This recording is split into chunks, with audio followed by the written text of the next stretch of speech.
बेहतरामी की है यूं जहरा के चैन, अरे उंगली लईने काटी है बाबा हुसैन।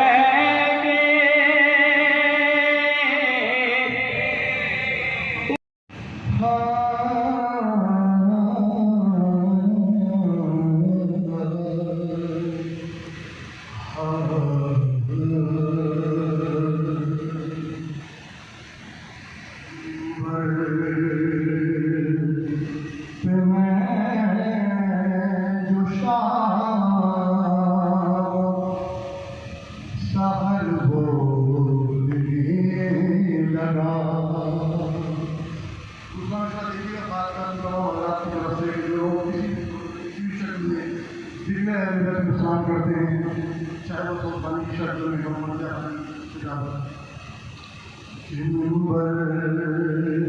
पे मैं जो शाम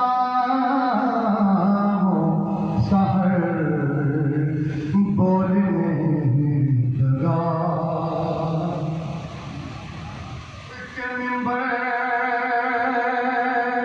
पे मैं जो शाम सहर बोलने लगा, उसमें भी मेरी माँ का हुनर हो।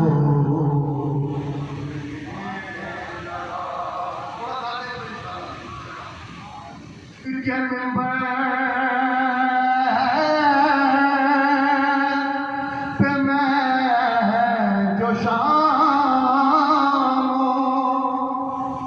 सहर बोलने लगा,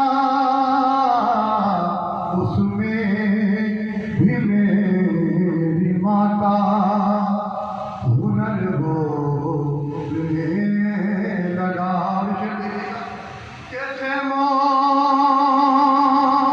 की बात और थी, मैदान की बात और, कैसे मौत की बात और थी, मैदान की बात और, असगर उधर तो चुप था इधर वो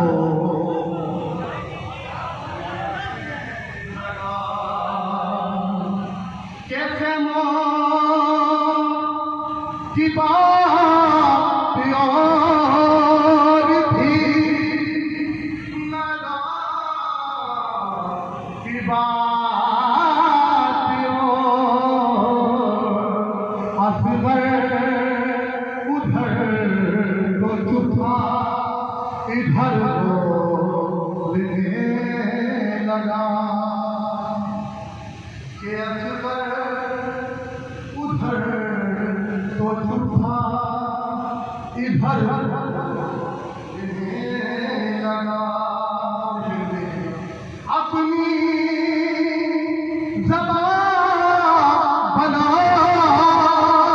के अली की ज़बान को, के अपनी अपनी अपनी ज़बान बना के अली की ज़बान को वो बोलता नहीं है मगर वो बोलने लगा, कि वो बोलता नहीं है मगर वो बोलने लगा। कि गहबार रहे हुसैन से फिक्र से जो मसीह हुआ, कि गहबार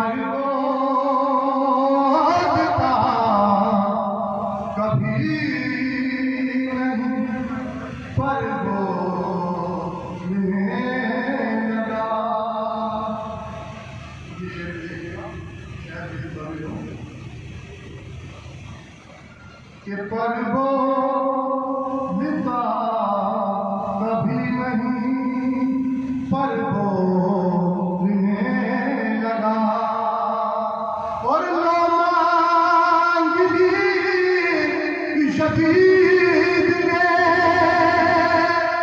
बयान हुसैन से, लो मांग ली शहीद ने बयान हुसैन से, खैरुल बशर के सामने शर्मों देने लगा कि खैरुल बशर के सामने शर्मों देने लगा। मिंबर पर मैं जो सहर बोलने लगा, इसमें भी मेरी माँ का हुनर बोलने लगा। और हमें बड़े ही अदब एहतराम के साथ गुजारिश करने वाले जनाब मौलाना मरहूम खान कि वो मिंबर में तशरीफ लाएं और आज की इस मजलिस को जो है खासा है। आप लोग एक सलात में बुलंद तरीन मोहम्मद वाले मोहम्मद पर ये बताने गए थे कयामत तक सच्चा कौन है।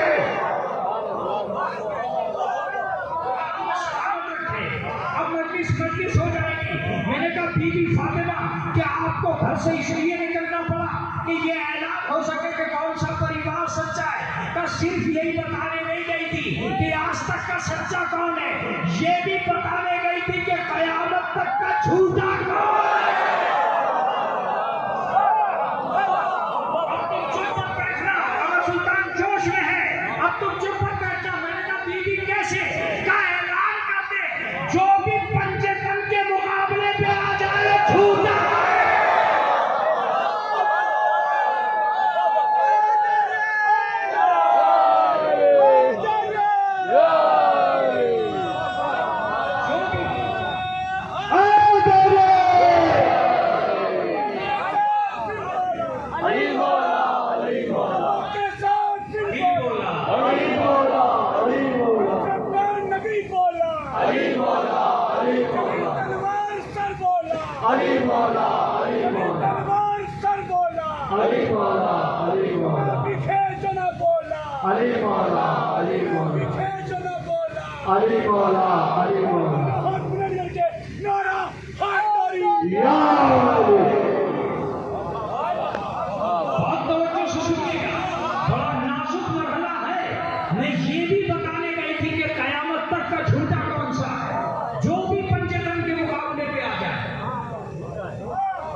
कोई हसन के मुकाबले पे आ गया तो वहां झूठा, और अगर कोई हुसैन के मुकाबले पे आ गया नहीं नहीं नहीं नहीं, आप न सुनिए। अगर कोई मैदान में मेरे मुकाबले पे आया तो यहाँ झूठा, कोई दरबार में मेरे मुकाबले पे आया।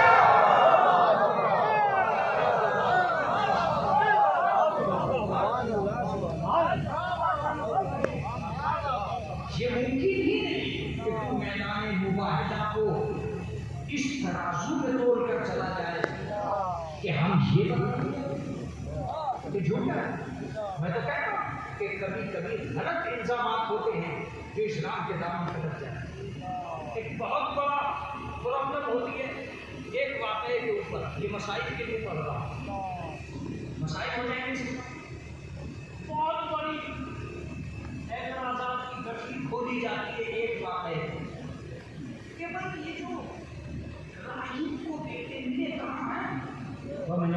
आपके घर है तो हमसे क्यों पूछ रहा है भी या नहीं? तो मैंने कहा तेरी शुगर भड़बड़ दिए हुसैन ने लिए राहिब ने, तू क्यों टेंशन में है? दिए हुसैन ने, इमाम हुसैन अलैहिस्सलाम ने, और लिए राहिब ने, तू क्यों टेंशन में है? पता ये चला कि कभी कभी अपना नफा नुकसान न हो तब भी हसद इंसान को शुगर कर देता है।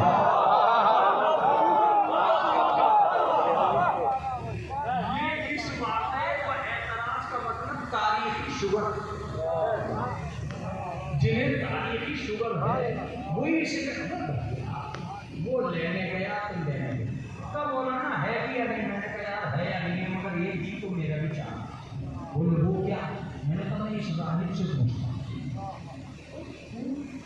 तू क्यों गया इमाम हुसैन के पास या रसूलुल्लाह के पास तू क्यों गया? ना तू जाता नहीं ये टेंशन होती। अब जुमला सुनिएगा, क्या तेरी कौम में कोई ऐसा नहीं था जो तुझे औलाद दे सके? अरे अब आप बेदार हैं या नहीं है? तेरी कौम में कोई ऐसा नहीं था जो तुझे औलाद दे सके? तू जो हमारे यहाँ गया है सारे ईसाइयों के सर में दर्द हो गया कि इस वाक़े को मिटाओ, पैसे दो और इस वाक़े को मिटाओ। क्यों मिटाओ? पर जब तक ये वाक़या रहेगा हमारी कौम फकीर बनी रहेगी, हुसैन अमीर बना रहेगा। तो है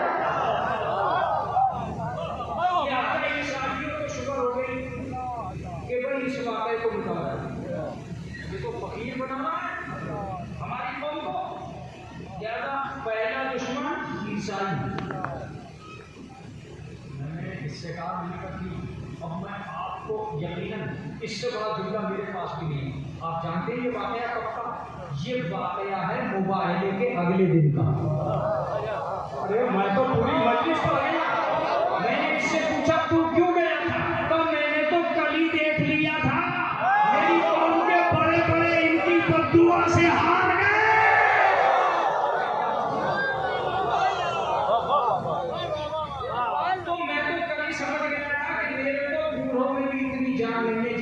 बच्चों में है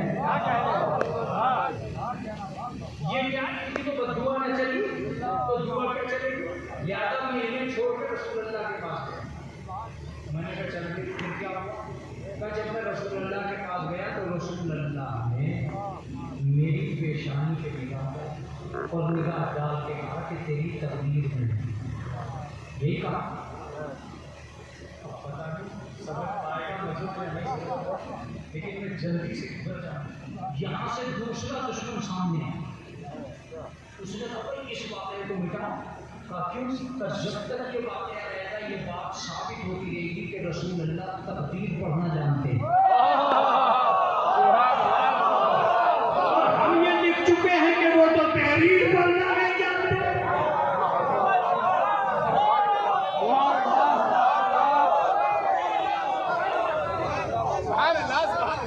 जो आदमी जो है महफूज को पढ़ा जमीन पर बैठ के किताब नहीं पढ़ सकता। हम तो ये कह रसूल तो हम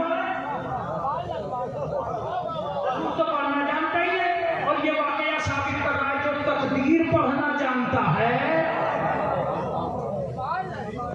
वो तहरीर क्यों नहीं जाएगा? ज्यादा इस वाकये का दूसरा दुश्मन पैदा हुआ। मैंने रसूलुल्लाह से कहा कि अब हमारा भी एतराज सुन लो। तेरा क्या एतराज है? तू भी सुना। मैंने कहा मेरी थोड़ा कम रहती है शुगर लेकिन थोड़ी बहुत तो शियों को भी होती है। तो तुम्हारा क्या एतराज है? मैंने कहा हमारा ये एतराज है कि आपने क्यों नहीं दिया कि आप इस लायक नहीं थे। तो अगर मांगने वाला ईसाई ना होता तो मैं ही देता। अगर मांगने वाला ईसाई ना होता तो मैं ही देता, मगर मुझे पता था कि ये सामने वाला ईसाई है। इसे इसके पैगंबर ने कहा था कि मेरे बाद जो नबी आएगा उसका नाम अहमद होगा। ये अपने नबी से मुश्तक की खबर रखता था, इसलिए मेरे दरबार में आ गया। अब मेरे ऊपर लाजिम था कि तेरे नबी ने तुझे बताया है कि मेरे बाद रहने वाला ये है, मैं तुझे ये बताऊंगा कि मेरे बाप कौन है।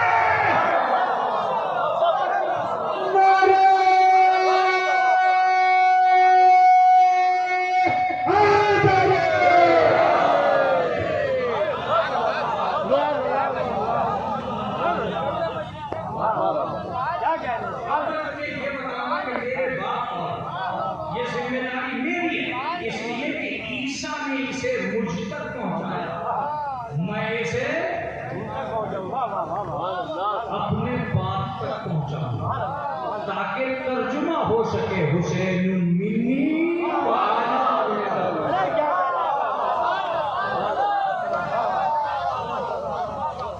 ये तर्जुमा किया है कि मेरे बाद भी मुझ जैसा कोई है।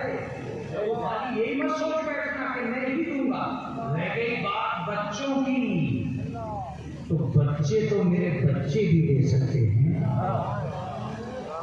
मेरे बच्चों में भी हिम्मत, ये मामला मैंने आका हुसैन से कहा जब नाना ने मना कर दिया था तो तुमने क्यों दिया? कहा मना नहीं किया मेरे नाना। ये गलत रिवायतें मत पढ़ा। एक दफा भी ये नहीं कहा कि हम तुझे नहीं देंगे। यही कहते रहे कि तेरी तकदीर में नहीं है, यही कहते रहे कि तेरी तकदीर में नहीं है, यही कहते रहे कि तेरी तकदीर में नहीं है। हमने फौरन दे दिए ताकि दुनिया को पता चले कि मेरा नाना तकदीर पढ़ना जानता है, हुसैन तकदीर बदलना जानता है।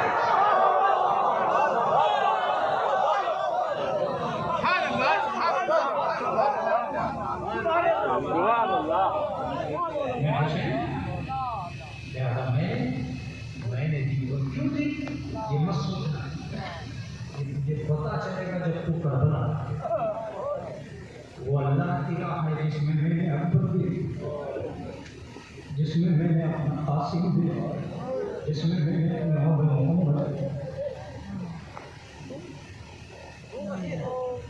रो खुदा की कसम, इसलिए कि इमाम हुसैन को आंसुओं से ज्यादा कुछ किस्सा।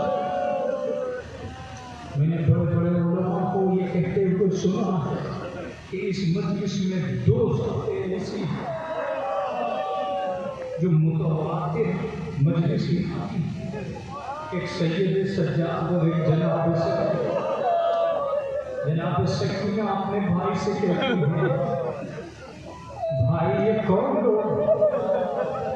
ये तेरे बाबा कह जाता। तो जनाब सकीना फरमाती हैं, काश ये सारी करबला में होता तो मेरे बाबा को प्यासा ज़बा नहीं। मैं आज तुमसे कुछ सवाल करूंगा और अगर तुम इस रात की तारीकी में रो सको तो रो। मैं बस तुमसे एक बात कहूंगा, मेरी माएँ बहनें भी इस मजलिस में शरीक होने आए, उनके बच्चे उनकी आगोश में। मैं तुमसे पूछता हूं कि तुम कितने घंटे से रहे, लेकिन जले हुए खेलों के रात को मैं उन माँ बहनों से पूछता हूं जो यहाँ आए हैं कि किसी माँ को किसी बहन को क्या ये फिक्र सवाल हुई कि मेरे बच्चे कहाँ? कभी नहीं हुआ। मगर मैं आज तुमसे एक सच्चाई बताकर बिल्कुल छोड़ जनाब ज़ैनब जब भी कहीं बैठा करती अपने बच्चों को गिना करती। मेरी किसी माँ बहन को बच्चे गिनने की नौबत नहीं, जनाब ज़ैनब बच्चे गिना करती। मैंने सुना है कि मुजफ्फरनगर के लोग गिरिया कुना होते। जुमला सुनो, जब भी जनाब ज़ैनब बच्चे गिनती थी बच्चे कम हो जाते।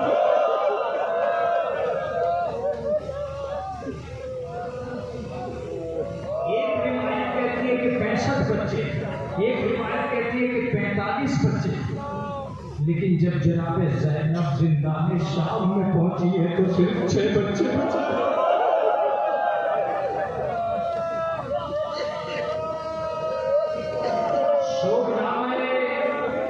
शोकनामे आले मोहम्मद के मुसन्निफ मोहम्मद की रे इश्तिहार में अपनी किताब में लिखते और इस जुमले के बाद मैं बहुत रोया था।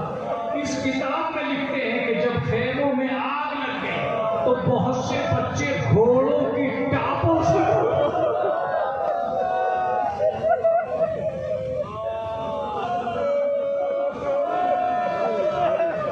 जालिम जब चादरें छीनने के लिए या खेलों को लूटने के लिए दौड़ रहे थे तो बहुत से बच्चे वो थे जो घोड़ों की टापों से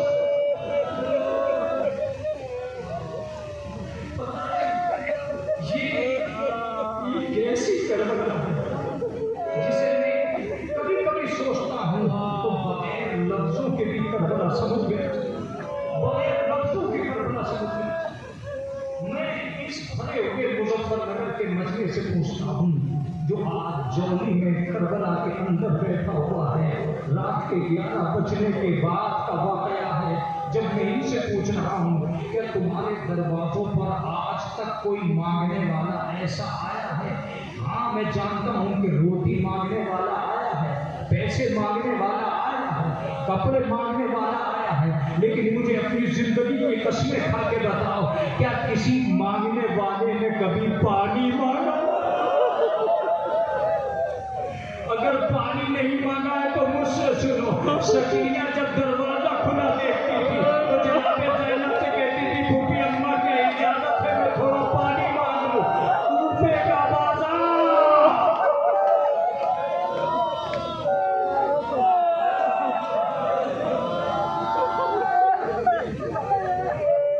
कूफे की गली, उसमें जनाब सकीना का पानी मांगना बहुत आसान। अगर किसी बच्चे ने पानी नहीं मांगा, तुम जानते हो शिया किसे कहते हैं? मैंने भी अक्सर मुजफ्फरनगर में शिरकत की है, और जो आप लोग हैं, आपका तो तहजीब है कि अगर किसी एक गांव में मौत हो जाती है तो 10 गांवों से बचता जाता उस मरीज को उठाने के लिए। जब भी कभी जाया करो तो एक बात सोचा करो, हुसैन की मैयत कैसे होगा। मैं आज तुमसे पूछता हूँ कि जब भी किसी मैयत में पहुंचते हो तो कुछ जवान रोते हुए आते हैं, रोते हुए जवानों को देख के बुजुर्ग कहता है इन्हें पानी पिलाओ, इन्हें पानी पिलाओ, इसलिए कि रोते हुए आदमी को पानी पिलाया जाता। मगर करबला में जब सकीना रो रही थी, जब इमाम मोहम्मद बाकी रो रहे थे, जब जनाब सैयद सज्जाद रो रहे थे, कोई न था जो ये कहता कि इन्हें पानी पिलाओ।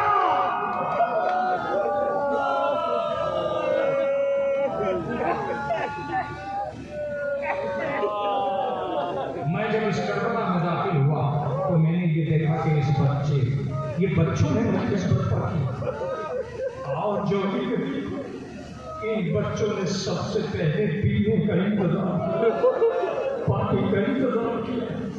करबला के नाम पे आने वाला कोई भी आदमी प्यासा है, अगर ये इंतजाम है तो आप मुझसे आखिरी बात सुनो।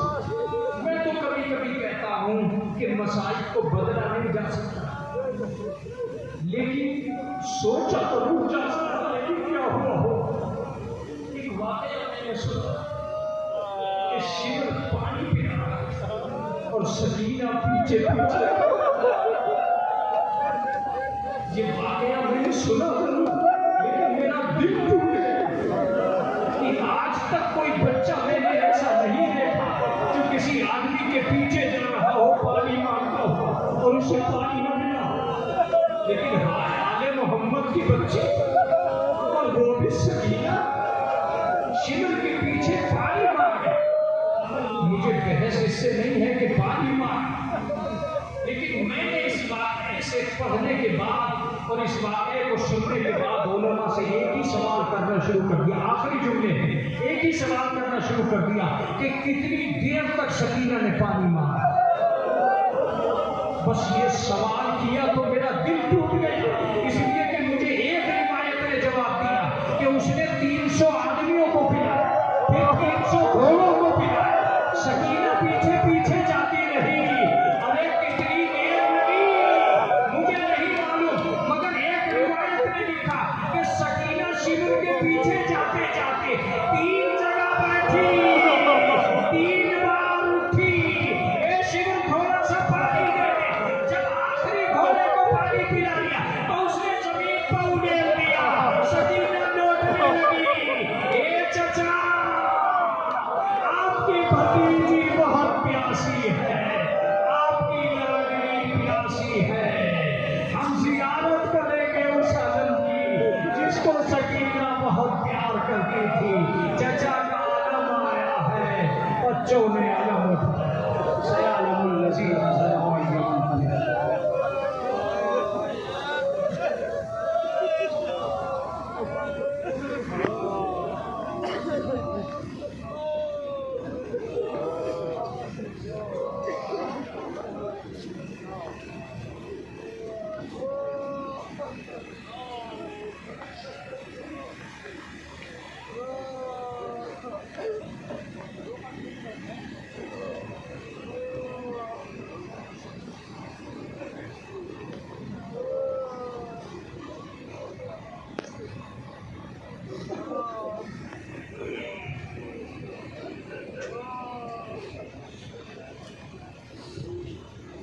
तमाम बंदियों की गुजारिश है कि